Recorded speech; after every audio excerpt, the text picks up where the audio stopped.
Veamos un ejemplo donde queremos utilizar una fuente de datos combinada en nuestros informes de Data Studio. Por lo general utilizamos una fuente de datos conectada a los gráficos de un informe. Sin embargo, en algunas ocasiones podemos precisar graficar datos de dos planillas distintas o dos fuentes de datos, pero que están unidas por alguna columna en común. Repasemos los datos de la planilla de casos por semana de COVID en cada país.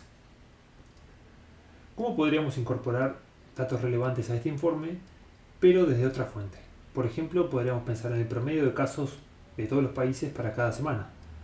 Este promedio actual que se grafica es por país y luego lo acumulamos. Podríamos querer ver la referencia global del planeta y compararlo contra los distintos casos de regiones. En estos casos lo más probable es contar con una segunda hoja o planilla de datos donde tendremos los promedios semanales. La columna de semana o fecha será la columna común a las dos bases de datos. Luego podemos aplicar cálculos, por ejemplo, un promedio del filtrado de casos según la columna A, con lo cual construiremos un promedio semanal de casos de todo el informe de la hoja BD, uniéndolo con la fecha. Para incorporar esta fuente de datos a nuestro informe, vamos a editar el informe, vamos a Recurso, Gestionar la fuente de datos añadidas, agregaremos la nueva fuente de datos con los promedios, fuente de datos de tipo hoja de cálculo, buscamos la planilla, la hoja promedios y añadir. Esto añadirá la hoja promedios y sus datos al informe Data Studio. Una vez hecho esto, podemos seleccionar el gráfico donde queremos combinar datos y directamente seleccionamos la opción de combinar. Veremos la fuente de datos actualmente en uso desplegada. Tendremos la opción de añadir una tabla. Esta tabla será la segunda fuente de datos de promedios.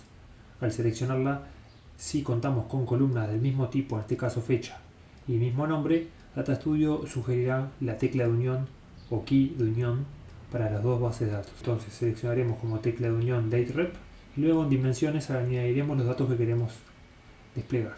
En este caso sería casos promedio y con esto ya podemos guardar el informe. Luego de crear la fuente de datos combinada, contaremos con las nuevas métricas para visualizar. En este caso, casos promedio proviene de la nueva base de datos. Le agregaremos. Debemos verificar en dónde queda graficado el dato de casos promedio, ya que este informe en particular tiene un estilo de dos ejes y el de la derecha cuenta con una escala adecuada. Por último, verificamos que los datos estén ordenados en forma adecuada y visualizaremos el número de casos promedio global que proviene de una fuente de datos adicional al original. Lo que hace Data Studio en estos casos es generar datos combinados que podemos visualizar y utilizar. Visualizaremos el informe y si seleccionamos una fuente de datos particular, podremos comparar contra el promedio global, aun cuando estamos filtrando un solo continente.